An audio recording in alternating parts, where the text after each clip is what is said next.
Bem-vindo ao Maestria da Mente Podcast, onde abordamos o que há de melhor na neurociência e no comportamento humano.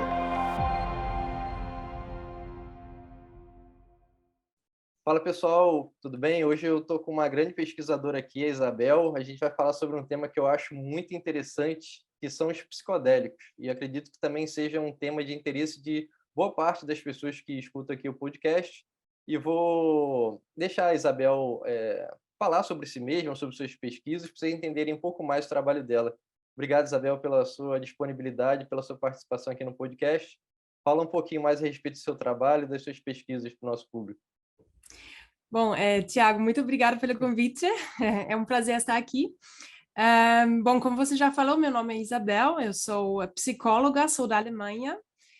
Lá eu me formei em psicologia, mas sempre em foco em estados alterados de consciência. Então, eu fiz meu bacharel investigando o relaxamento profundo e o sono e os efeitos em processos cognitivos, como a memória, por exemplo.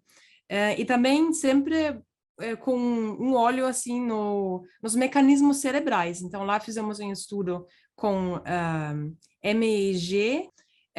Ela mede, a diferença é que ela mede consegue processar muita velocidade no cérebro. A ressonância magnética é mais uma coisa de alguns segundos, mas é muito preciso em termos espaciais. Então, aí a gente foca em pesquisar as regiões. Mas nessa pesquisa eu foquei na velocidade mesmo, olhando para as ondas cerebrais.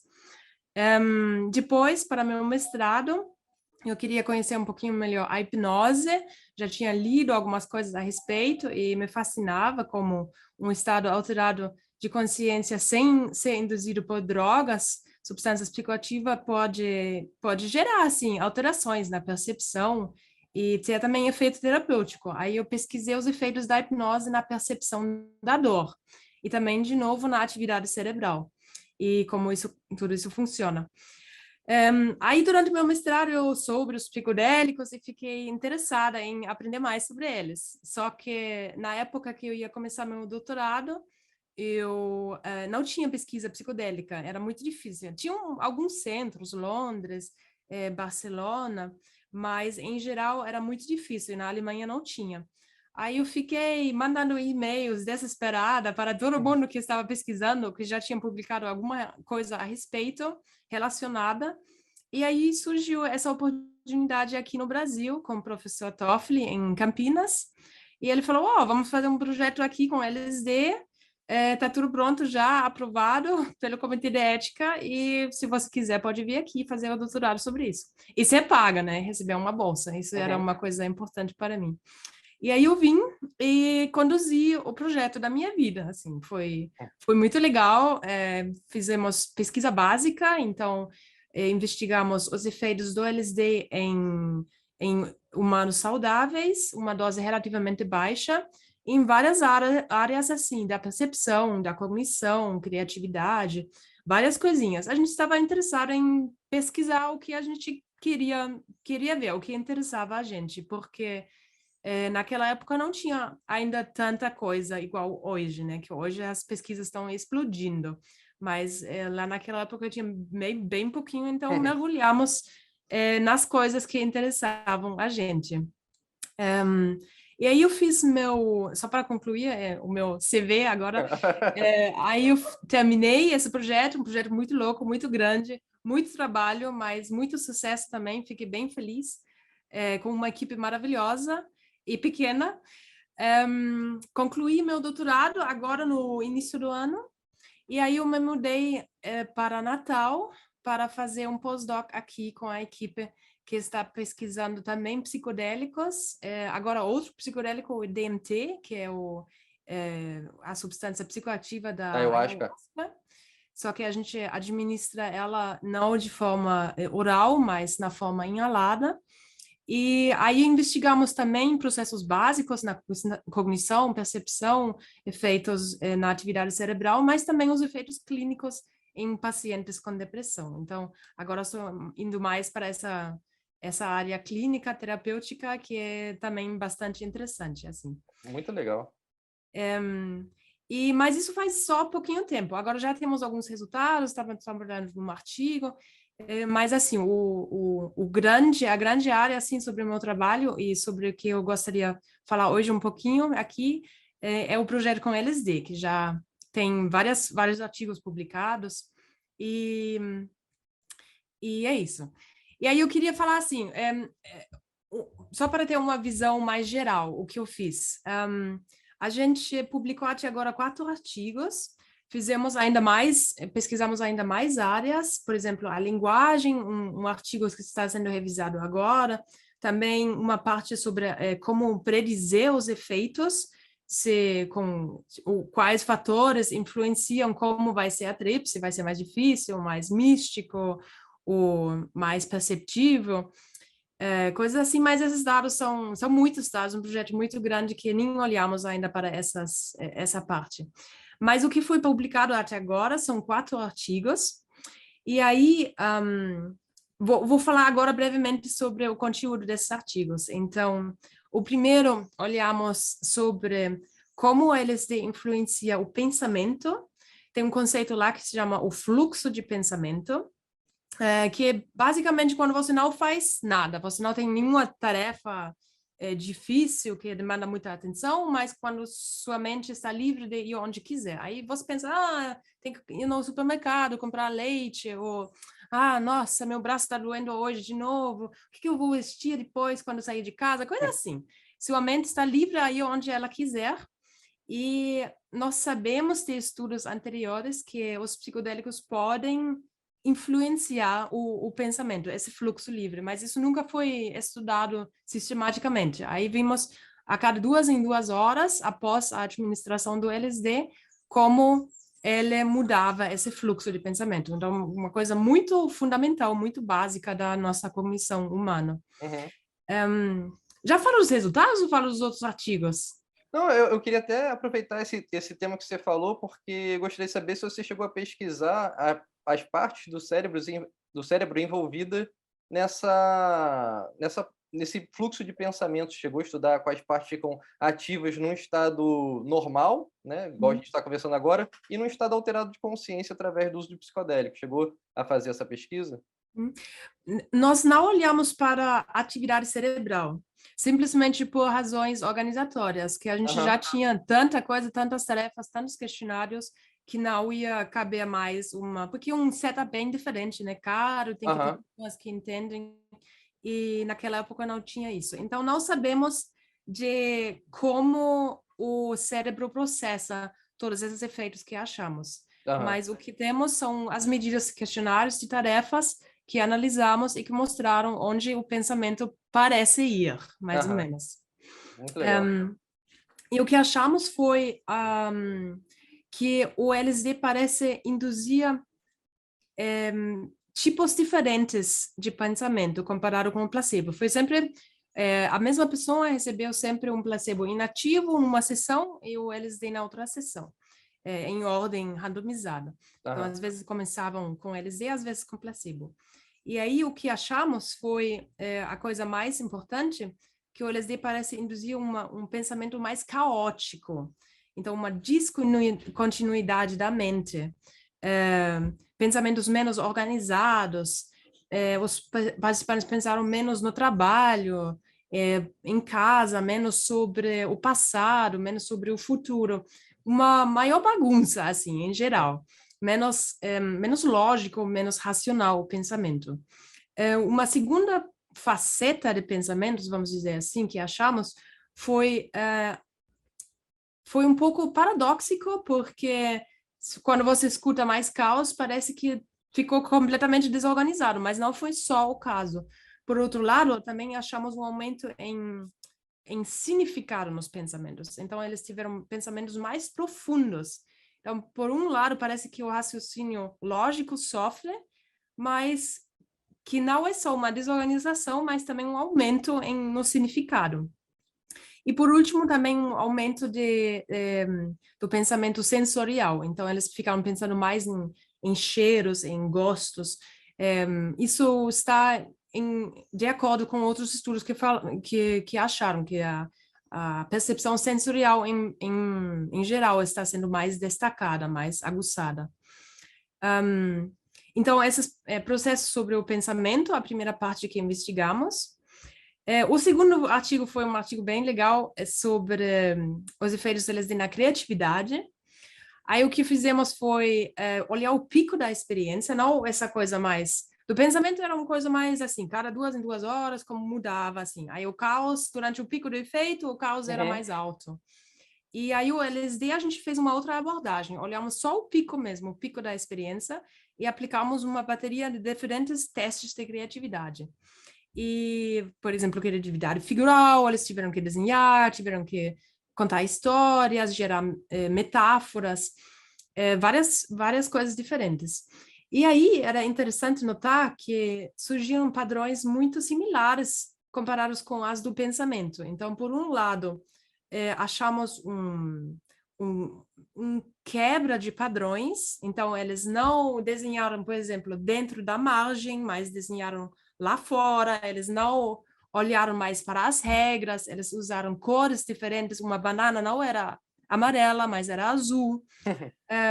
Então, esse quebra de padrões normal, de raciocínio lógico, mais caótico, mais novo as ideias, mais surpreendente. Mas, por outro lado, também, de novo, esse aumento de significado. Então, eles tiveram um aumento que chamamos de pensamento simbólico. Isso foi, por exemplo, quando eles tiveram que... Teve uma tarefa onde eles viram linhas abstratas, linhas pretas, por exemplo, uma linha zigue-zague, e tiveram que interpretar o que isso poderia ser. Aí, sobre placebo, eles falaram, isso é uma montanha, ou isso são árvores. Uma coisa bem concreta, naturalística, do mundo, assim. Porém, sobre LSD, eles acharam associações mais abstratas, mais simbólicas. Então, por exemplo, eles iam interpretar essa linha assim de isso é o curso dos meus pensamentos. Ou esses são os altos e baixos de um casamento. Um pensamento não concreto, Sim. não do dia a dia, mas mais abstrato, simbólico. E o mais interessante foi que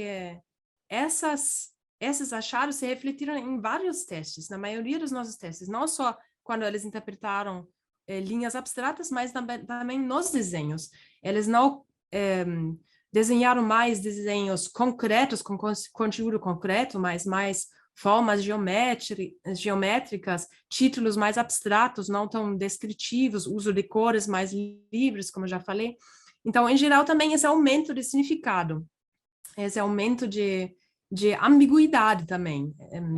Desenhando, por exemplo, utilizando títulos, não descrevendo uma coisa, ou metáforas não sendo muito concretas, mas que podem ser interpretadas por várias formas diferentes.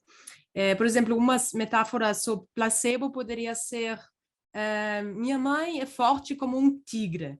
Não tem ambiguidade, muito claro. Estou comparando a força da mãe com a força do tigre. Agora, sobre LSD, eles iam gerar metáforas como o filósofo é um buraco no oceano. Aí é tipo, ok, o que faz um buraco no oceano e o que o filósofo tem a ver com isso? Então, muita ambiguidade. Posso ir em várias direções aí com essa interpretação. Isso que chamamos de aumento de ambiguidade. Isso foi um fenômeno interessante que também achamos nos desenhos e nas metáforas. Então, achados bem similares comparados com as do pensamento. Agora, o terceiro artigo ia mais para essa direção de aplicação terapêutica, ainda pesquisa básica, né? Voluntários saudáveis e tudo mais, mas já ia além olhar os processos cognitivos subagudos. Então, o que fizemos? Demos LSD no dia da sessão principal para eles, e aí na outra manhã, quando os efeitos já tinham acabado, pedimos para eles voltarem no laboratório e aplicamos uma bateria de testes cognitivos para investigar atenção, memória, linguagem também, raciocínio abstrato e fluência verbal, uma variedade de coisas. O que achamos lá, de novo, foi uma divergência de efeitos, por um lado, um aumento de certos tipos de processos cognitivos, por um lado, uma piora. Melhorou? Melhorou a memória visual e a fluência verbal. Então, no caso da memória, eles eram melhores em lembrarem de figuras que eles viam e que tinham que desenhar de memória. Então, eles tinham uma melhor lembrança desse conteúdo que eles tinham aprendido, ou depois do LSD ou antes. Também uma fluência verbal melhor, então pedimos para eles dizerem o máximo de palavras, começando com uma certa letra, por exemplo, P, e aí eles eram mais fluentes, eles conseguiam dizer mais palavras. Por outro lado, eles tiveram uma piora na flexibilidade cognitiva. Isso era um teste onde pedimos para eles aprenderem regras. Eles tinham que organizar cartas, atribuir cartas a umas cartas padrões. E aí eles podiam inventar as regras e a gente falava se era a regra correta ou não. E o que observamos lá, que organizando essas cartas, atribuindo essas cartas, eles fizeram mais erros, não conseguiram completar o teste tão bem, e também eles ficaram insistindo mais nos mesmos tipos de erros. Então, por exemplo, eles classificaram lá as cartas conforme a regra cor, e a gente falava isso está errado, e eles colocaram de novo cor. Eles ficaram insistindo nesse mesmo tipo de erro. Então, isso nos diz, em geral, como a gente interpretou isso, que o LSD pode ter efeitos positivos em processos cognitivos, por exemplo, memória, linguagem, mas, por outro lado, também tem efeitos não positivos, impede, por exemplo, os participantes se adaptarem a novas regras. A gente interpretou isso também pelo exausto da sessão, né, que são sessões longas, 10 horas, 11 horas, então eles tinham dormido pouco depois do LSD, é difícil descansar, dormir, então tudo isso pode ter tido um papel importante aí nesses resultados, mas em geral é isso, teve efeitos positivos e negativos. Muito legal. E por último, agora já fiquei falando bastante coisa, o último artigo, que eu achei um dos artigos mais interessantes, olhamos para 2 diferentes tipos de modelos, o modelo da psicose e o modelo da terapia. Então, qual o contexto dessa pesquisa? No século passado, pesquisadores têm pesquisado, principalmente o LSD, como um modelo de psicose, olhando para essa substância como uma droga que induz efeitos psicóticos. Uhum. Então, o que acontecia? Os psiquiatras tomaram LSD ou deram para participantes saudáveis para estudar a psicose, para entender como um paciente com experiências psicóticas se sente, o que ele experiencia. E aí, esse modelo hoje em dia não tem mais tanta relevância, o pessoal fica mais focando nos efeitos beneficiais. Então, estamos olhando como que os psicodélicos podem tratar depressão, ansiedade, alcoolismo, etc. Mas eu fiquei interessada nesse modelo, afinal das contas, houve muitas publicações nessa área e a gente queria olhar se o que era nesse modelo e se tinha algum tipo de conexão entre esses 2 modelos contraentes, o modelo da psicose e o modelo da terapia. E o que achamos foi, aplicamos uma medida, um questionário que mede coisas relacionadas a experiências psicóticas, e aí vimos aumentos, então, a respeito dessa experiência que olhamos, houve aumentos, então, houve uma certa similaridade à experiências que pacientes com psicose podem experienciar, mas, por outro lado, investigamos também facetas que podem ser terapêuticas na psicoterapia. Entre elas foram o mindfulness, atenção plena, e a sugestionabilidade. No mindfulness não achamos efeito nenhum, mas na sugestionabilidade achamos aumentos. Agora, o que é a sugestionabilidade? Sugestionabilidade é a capacidade de seguir, experienciar sugestões que alguém recebe de um terapeuta ou outra pessoa. Isso tem uma relevância enorme no contexto da hipnose, né? Na hipnoterapia, um hipnoterapeuta fala, dá sugestões a respeito, né? Do conteúdo que o paciente quer trabalhar, e aí o paciente tenta experienciar isso o mais vividamente possível. E nós aplicamos um teste que mede essa sugestionabilidade. Aí pedimos, por exemplo, agora, você imagine de maneira mais realista possível que você está bebendo um copo de água, sente a água entrando na sua boca, descendo sua garganta, entrando no seu estômago, sinta o frescor da água e assim por diante. E o que achamos foi que o LSD aumentou a sugestionabilidade. Então, os participantes acharam que essas sugestões foram experienciadas como mais reais. E isso tem um potencial terapêutico, porque aí, se eu for combinar essas técnicas hipnoterapêuticas junto com os psicodélicos, pode aumentar a potência aí. Podem ser duas ferramentas bem interessantes de combinarem. E essa pesquisa foi exclusivamente com LSD ou com outros psicodélicos também? Foi só com LSD. Foi só com LSD. E aí, no final, só para concluir esse artigo, olhamos para também experiências psicodélicas clássicas, né? Experiências, por exemplo, alterações na percepção, ego-dissolução, experiências místicas, e achamos correlações entre essas experiências psicóticas e as experiências místicas. E experiências místicas, a gente sabe, são muito importantes na experiência psicodélica também, sob o efeito do LSD. Então, nós concluímos que essas experiências místicas parecem ter um papel muito importante nesses dois modelos e talvez possam servir como a ponte entre esses dois modelos, tendo um papel importante tanto em experiências similares à psicose quanto à da terapia. Muito legal. E, Isabel, é interessantíssimo todo esse trabalho que você fez. Depois, não sei se esses artigos já estão disponíveis para as pessoas acessarem. Se estiver, então, beleza, ótimo, porque eu já vou deixar o link aqui na descrição do YouTube, no Spotify também.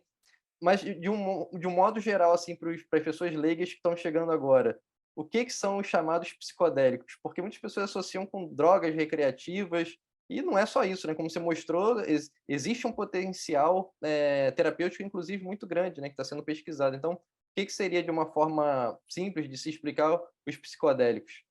Sim. Uma forma simples, essa é o desafio. Então, agora eu entrei muito em detalhes e estamos voltando para essas coisas muito, muito simples que são difíceis de explicar. Porque o uso dos psicodélicos já tem uma história muito longa na história humana. Assim, tem as culturas indígenas que ficam usando ayahuasca até hoje, que tem uma longa história. A psilocibina, os cogumelos mágicos, que tem sido pelos indígenas no México, Estados Unidos, também tem o cacto peyote, o San Pedro. Então, tem várias plantas que naturalmente contêm os psicodélicos. Agora, o LSD, ele é um pouco uma exceção. Eu acho que o psicodélico talvez mais conhecido, por causa da história dos anos 60, mas ele é o único psicodélico que não vem diretamente de uma planta. Ele vem de um fungo do trigo, mas se a gente comer esse fungo, não vai acontecer muita coisa psicodélica. Vai haver efeitos muito ruins, náusea, etc., mas não psicodélico. Então, tem que processar esses ingredientes aí para virar o LSD. Mas, em geral, o que diferencia os psicodélicos de outras drogas, de outras substâncias psicoativas? Eu diria que essas substâncias têm um efeito na nossa percepção, cognição, emoção, muito diferente de qualquer outra droga, especialmente na nossa percepção, porque eles modificam tudo que na nossa percepção normal do dia a dia, na nossa consciência normal, parece, a gente nem pensa que está assim. Eles mudam, por exemplo, a visão, geram padrões geométricos, fazem as coisas aparecerem mais aguçadas, as cores mais brilhantes, podem alterar também a sensibilidade da pele, a percepção da temperatura, mas também percepção do corpo pode ser alterado, também o ego, os psicodélicos podem induzir uma coisa que está muito que está gerando muito medo e muita esperança ao mesmo tempo, que é a ego-dissolução. Quando você perde seu ego, você perde a noção de quem você é. Pode ser distorcido também o tempo e espaço, percepção do tempo e do espaço, que pode gerar confusão em pessoas que não conhecem, mas ao mesmo tempo eles têm uns efeitos muito particulares entre eles, por exemplo, as experiências místicas. Então, você pode sentir-se em unidade com o universo, tendo acesso a verdades muito profundas. Então, todo esse tipo de experiência que eu acredito contribuiu para que essas culturas muito antigas usaram essas substâncias como sacramento e para ter experiências místicas divinas e achando essas substâncias alguma coisa sagrada. Eu acho que ali também é o efeito terapêutico, porque quando você tem uma pessoa com depressão que nunca viu a luz do dia, que está desesperada, e ela consegue experienciar Deus, ou ela consegue experienciar o sentido da vida, que nenhum psicoterapeuta explicou, mas que ela simplesmente sabe que é verdade, e isso essas substâncias podem fazer. A gente não sabe se encontrou Deus realmente, ou a gente não sabe se ela achou o sentido da vida real, mas ela sentiu isso, foi a percepção dela, e ela experienciou isso como verdade. Eu acho que ali é o potencial terapêutico. Mas, ao mesmo tempo, essas substâncias têm um perigo, né? Então, se a gente aplicar ou usar essas substâncias em certas circunstâncias que não são favoráveis, pode acontecer muito erro. Por exemplo, se consumir doses muito altas em um ambiente não seguro, numa festa, que tem um monte de gente, muito barulho, muita gente que eu não conheço, uma substância que eu não sei porque não tenho acesso a essas substâncias, então elas vêm do mercado negro, a gente não sabe o que tem nessas substâncias. Aí pode acontecer muita bad trip, como as pessoas falam. Então, todas as experiências que eu falei, que as culturas indígenas acham algo sagrado, que a terapia considera algo de curar várias em várias áreas psiquiátricas, podem gerar medo, desespero, pânico, ansiedade nas pessoas que não conhecem e que levam isso leve demais. Então, é essa coisa, né? Por um lado, é feito muito potencial, por outro lado, tem que ter respeito para essas substâncias. E quais seriam os principais? Você mencionou aí o DMT, o próprio LSD, a mescalina, né? Isso. O MDMA também. Esses seriam os principais psicodélicos que estão em estudo hoje em dia? Então, o que a gente considera como psicodélico clássico, serotonérgico, são os que principalmente interagem com os receptores serotonérgicos no nosso cérebro. Eles têm, inclusive, uma estrutura molecular similar à serotonina, que é Sim. neuro... Transmissor? Isso, transmissor. E aí contam como psicodélicos clássicos serotonérgicos, contam o LSD, a psilocibina dos cogumelos mágicos, a mescalina e a ayahuasca e DMT. E a psilocibina Agora, também, né? psilocibina, exatamente. Os Do cogumelos mágicos. cogumelo mágico, isso. Todos eles têm efeitos muito similares, principalmente essa coisa visual, experiências místicas, etc., e um efeito no cérebro muito similar, interagindo principalmente com os receptores serotonérgicos. Agora, tem uma outra classe de substâncias que não são considerados psicodélicos clássicos, porque têm mecanismos ligeiramente diferentes, mas ainda são considerados psicodélicos porque eles são bem diferentes de outras substâncias psicoativas. Entre elas são o MDMA, a ketamina e a maconha. Então, essas substâncias têm, assim, podem ter efeitos místicos, algumas visões, etc., mas, em geral, eles não são considerados clássicos, porque tem outros componentes. Por exemplo, no caso do MDMA tem muito essa sensação de amor e conexão, empatia com outras pessoas envolvidas, que tem menos nos psicodélicos clássicos. Perfeito. E existe alguma diferenciação entre esses psicodélicos clássicos e como eles agem no cérebro, por exemplo? A psilocibina age de uma forma, a mescalina de outra forma. Existe essa diferenciação ou basicamente eles interferem nessas mesmas áreas cerebrais que proporcionam muitas vezes essas experiências místicas e essa percepção alterada da realidade? Essa é uma pergunta muito difícil de responder porque há muito pouca pesquisa a respeito. Os estudos, basicamente por razões históricas, né, que faz pouco tempo que está aumentando a pesquisa com essas substâncias, e no século passado, onde houve essa primeira onda de pesquisa psicodélica, isso não foi investigado tão metodologicamente rigoroso e eles também não tiveram as técnicas que temos hoje. Então, o que foi investigado principalmente foi o LSD, simplesmente por causa da história, também a psilocibina, mas, por exemplo, a respeito da mescalina, tem muitos poucos estudos. Eu não sei talvez um ou dois papers que investigaram esses mecanismos, mas nenhum estudo comparou sistematicamente vários psicodélicos e os efeitos cerebrais comparado com placebo, por exemplo. Isso é muito difícil, são estudos grandes, caros, Sim. mas esses estudos estão acontecendo, por exemplo, em Basel, na Suíça, eles estão comparando sistematicamente LSD, mescalina, MDMA, psilocibina, placebo ativo, placebo inativo. Mas para um estudo desse ser concluído, demora muito. E isso está sendo feito, então vamos ver no futuro. Mas, em geral, o que as pesquisas que foram feitas independentemente sugerem é que tem mecanismos muito, muito similares. Em geral, o foco está nos receptores serotonérgicos, também vemos interações com receptores de dopamina. Aí varia um pouquinho quais receptores eles preferem, essas substâncias e a quantidade, o quanto que usa, o quanto afeta, mas em geral são formas muito similares.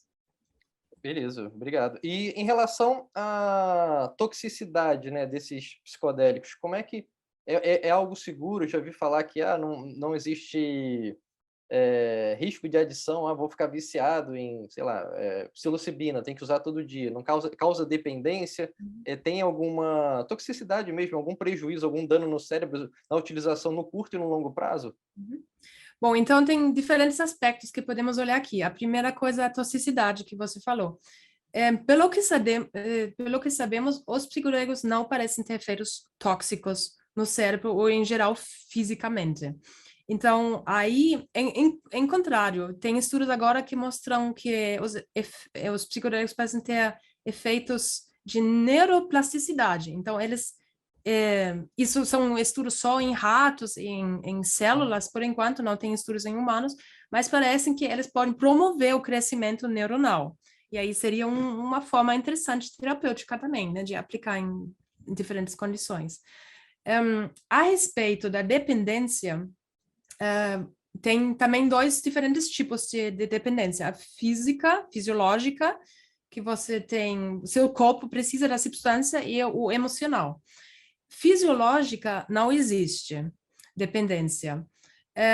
Emocional, tem tem pessoas que dizem que pode, sob certas circunstâncias, mas essa dependência realmente não tem relevância. Tem vários estudos mostrando que, comparado com outras substâncias, principalmente o álcool, o tabaco, a heroína, a cocaína, os psicodélicos são os bebês, assim, eles Sim. só fazem bem, não geram dependência. Isso também tem a ver com o fato de, se você tomar LSD, no outro dia você tomar LSD de novo, não vai ter efeito, porque você tem uma tolerância enorme.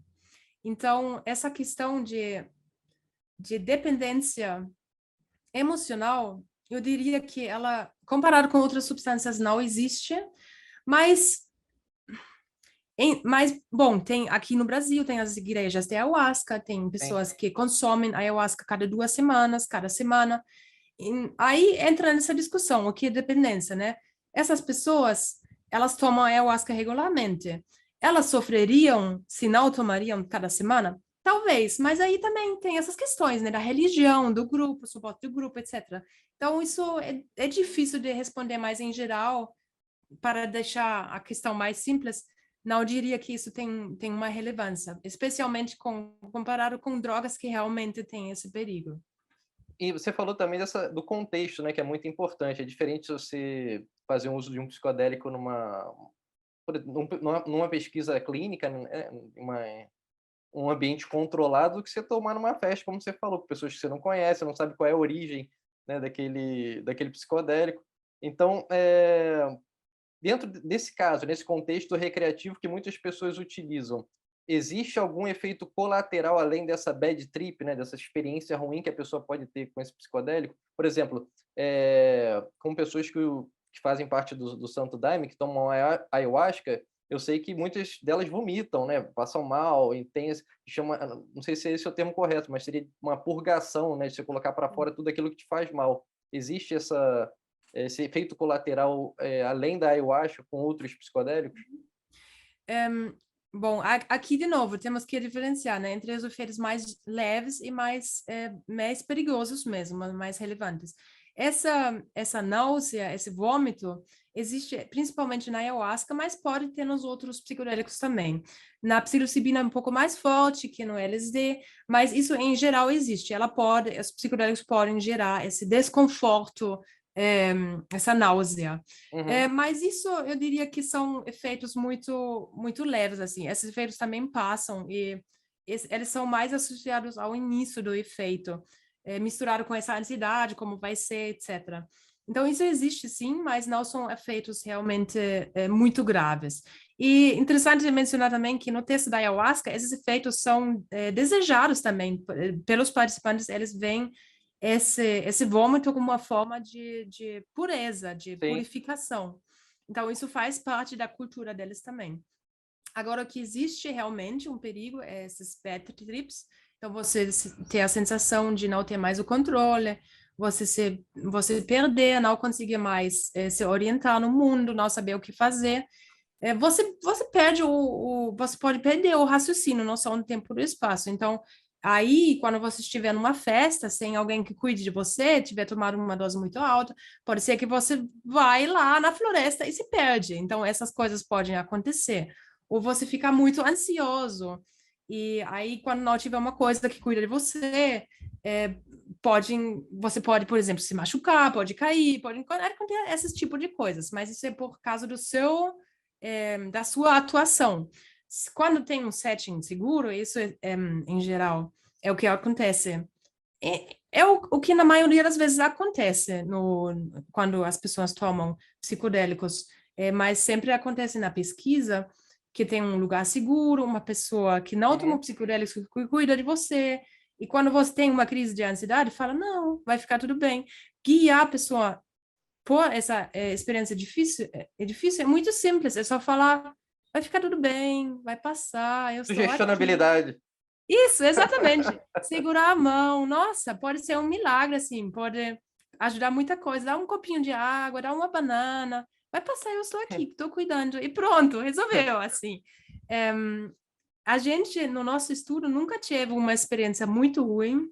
Teve uma, duas pessoas que tiveram uma fase que era um pouco mais difícil, aí a gente sentou, tudo bem, para com os testes, vamos esperar. E aí, com 10 minutinhos, passou, Uhum.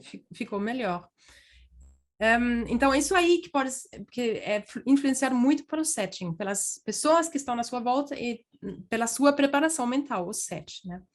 Agora, um risco que está sendo muito discutido e, na minha opinião, o risco maior, mais grave, é o surto psicótico, que as pessoas falam. Eles têm medo de não voltar É isso que eu ia e te perguntar, se existe esse risco induzir da uma pessoa tomar uma psicose. dose exagerada e a pessoa não voltar, né, desse estado. Isso. Infelizmente, sabemos muito pouco sobre isso, porque tem poucos estudos investigando isso por razões éticas também. Mas o que parece ser o caso é que pessoas que já têm um certo risco de psicose, que já tiveram uma história com experiências psicóticas, que já têm esquizofrenia, psicose, ou que têm familiares de primeiro grau, neles a probabilidade parece ser um pouco maior de você reexperienciar esses quadros psicóticos. Mas isso está sendo muito mal investigado, inclusive tem outros campos agora surgindo, propondo a pesquisa dos psicólogos juntamente para ajudar o tratamento da esquizofrenia, por exemplo. Então, isso é uma coisa que não está muito claro, mas eu diria sim, o risco existe, por isso é tão importante realmente fazer uma coisa bem controlada, bem estudada, e no contexto da pesquisa, essa probabilidade é negligível. Isso é mais, de novo, no caso de pessoas que não se prepararam, que não estão num lugar seguro, que fizeram uso de múltiplas substâncias, misturaram com álcool, com maconha, que tomaram repetidamente, aí pode aumentar esse risco, sim.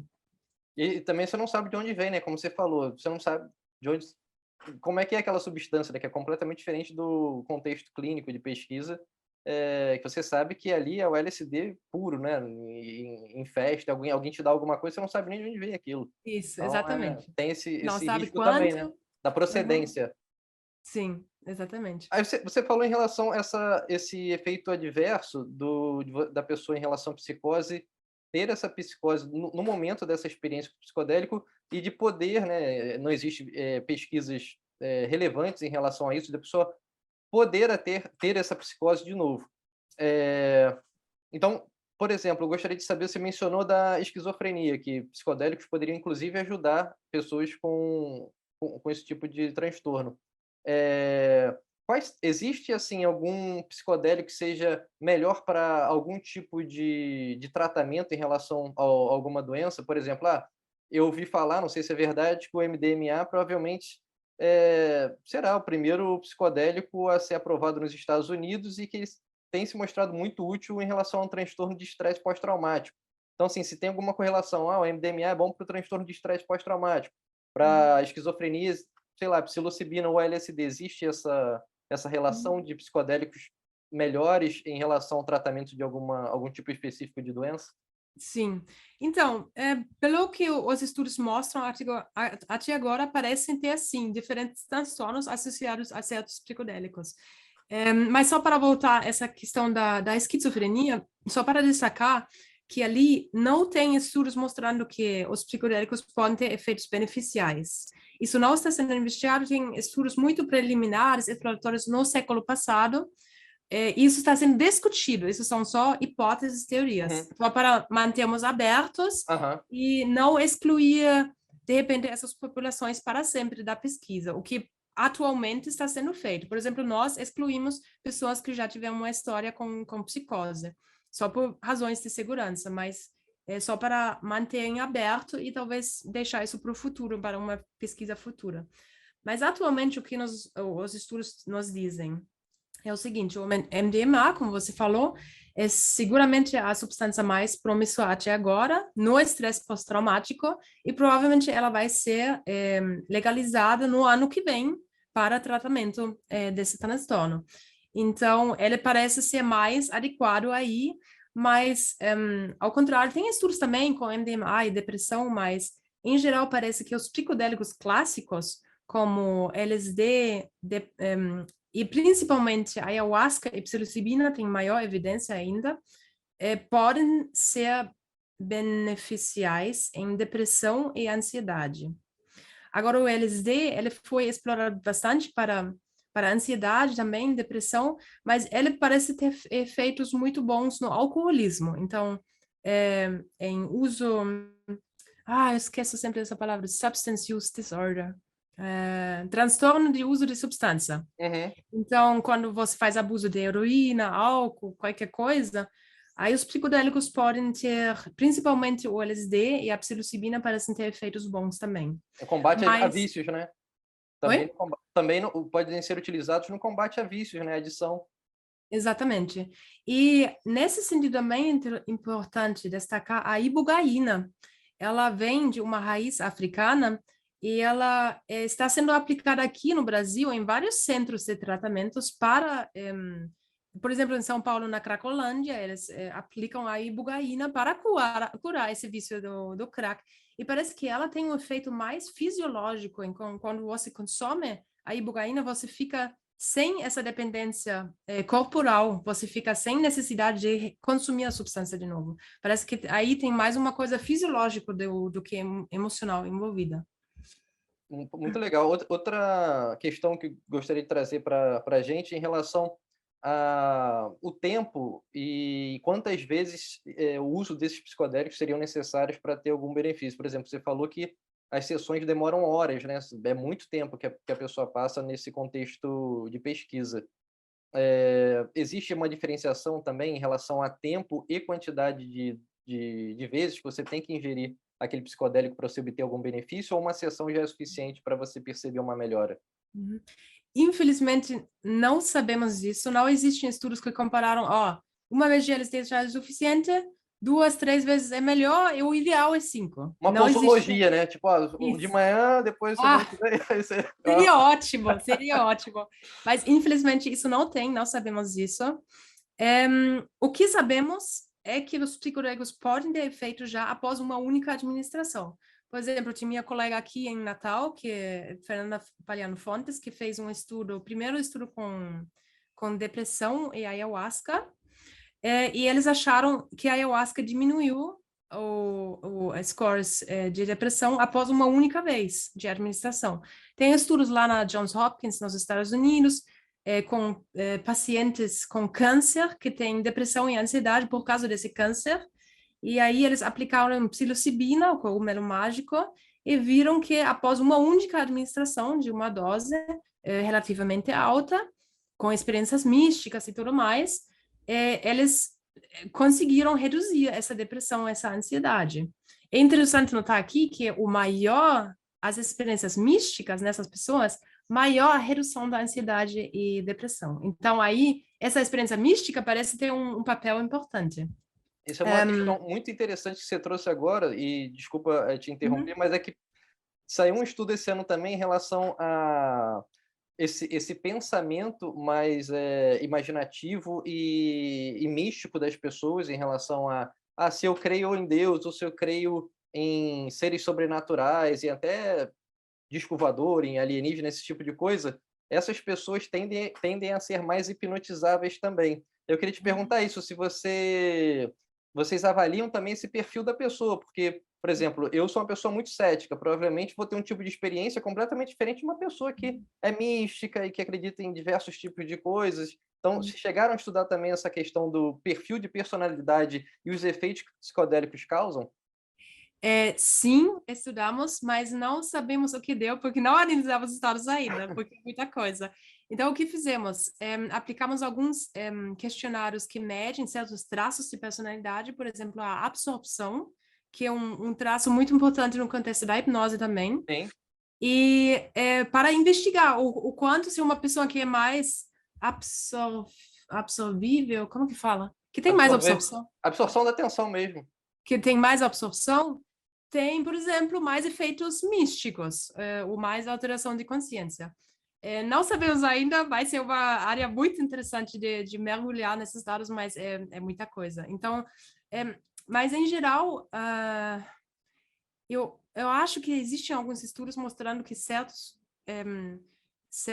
traços podem influenciar, mas especialmente o estado antes do consumo da substância parece ser relevante. Então, mais ansiedade, mais tensão, mais incertezas que você tem antes do consumo, parece favorecer mais experiências desafiadoras e não muito fáceis. Por outro lado, tem estudos mostrando que os psicodélicos podem também modificar traços de personalidade, especialmente a abertura a novas experiências.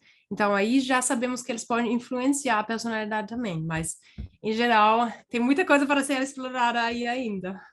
Outra coisa também que você falou que eu achei muito interessante foi em relação a essa rigidez cognitiva, né, que muitas vezes os psicodélicos proporcionam. Só que você também falou agora em relação a essa abertura a novas experiências. Como seria essa diferenciação dessa rigidez cognitiva, por um lado, que alguns estudos apresentaram, e essa abertura a novas ideias, que seria uma propensão a você fazer coisas que você nunca fez, né? Então, como se relaciona uma coisa a outra em relação a pessoa utilizar os psicodélicos e terem essas diferenças entre a rigidez cognitiva e a abertura a novas ideias? Eu acho que ali a gente precisa principalmente distinguir entre o momento quando você mede os efeitos. Essa rigidez, essa limitação cognitiva, eu diria, ela É é só mais... naquele momento, né? Oi? É só no momento da experiência do psicodélico, né? Sim, ela é muito destacada Pontual. no efeito agudo, no pico mesmo. Aí você Aham. tem uma falta de memória, de trabalho, problemas na memória em geral, atenção, raciocínio lógico piorado, muitas coisas dessas, muitas observações dessas, porque muita confusão, muito caos, né? Muitas impressões que vêm. mas aí quando você olha para os efeitos subagudos, então no dia depois, semana depois, meses depois, aí você consegue ver esses efeitos positivos, por exemplo, essa abertura, efeitos terapêuticos, etc. Então aí é muito importante diferenciar de quando você olha. O efeito agudo é muito diferente do efeito subagudo. E esses efeitos subagudos tem vários, tem estudos achando que aumentam certos aspectos da criatividade, efeitos de mindfulness, aumento de mindfulness. Aí parece que existem várias coisas, mas se você olhar para o efeito agudo, você vai ver principalmente causas e coisas que são difíceis de interpretar.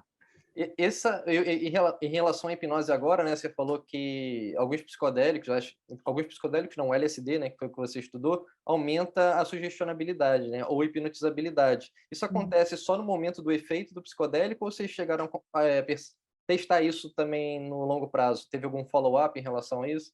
Olha só que isso seria um estudo muito legal. Eu nunca cheguei a pensar nisso. Eu acho que isso seria bem interessante. Não existe um estudo sobre isso, nós não fizemos isso. Mas, nossa, seria legal, bem interessante. Nós só olhamos para os efeitos agudos, mas não no pico. Tem um estudo que inspirou a gente, que olhou os efeitos na sugestionabilidade durante o pico mesmo. Aí nós queríamos olhar, será que quando o pico já passou, esse caos, esse estresse, esse não sabe o quê, muito confuso, mas quando já está descendo, você já ganhou certa clareza, e aí já começa esse processo de abertura, você já vai para as pessoas, já tem a necessidade. Muitos dos nossos participantes, quando o pico passou, umas 4 horas pós a administração, eles começaram a falar com a gente. Eu tive uma memória da infância. Aí eles começaram a contar. Eu tive um insight. Esse efeito pós o pico parece ser muito interessante, muito legal. E ali que aplicamos esse teste de sugestibilidade e que foi aumentado também, mas eu acho que se os psicodélicos foram usados na psicoterapia, eu acho que esse seria um dos momentos mais legais para aplicar, ainda sob um efeito considerável, mas também eu acho que no dia depois, na semana depois, seria muito interessante estudar isso, porque eu acho que poderia ter.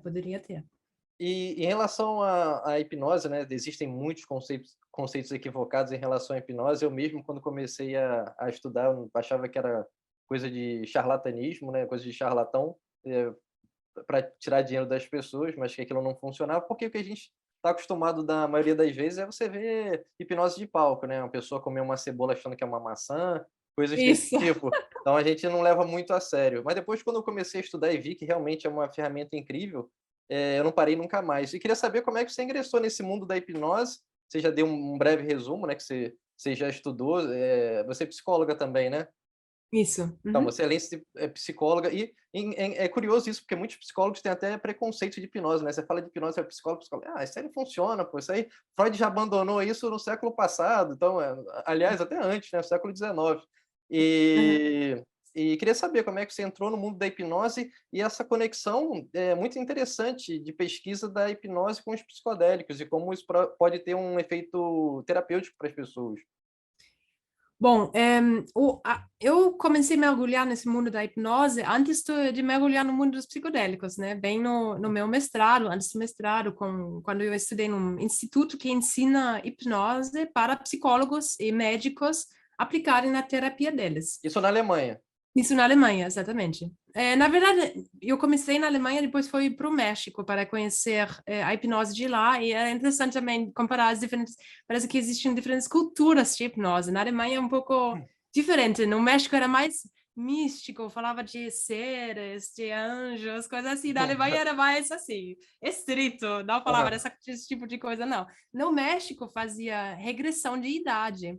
Na Alemanha, isso não está sendo levado a sério, assim, fala, não, se a gente sugeria uma coisa assim, regressão na idade, antes do nascimento, ou na barriga da mamãe, isso é uma sugestão que não é verdade.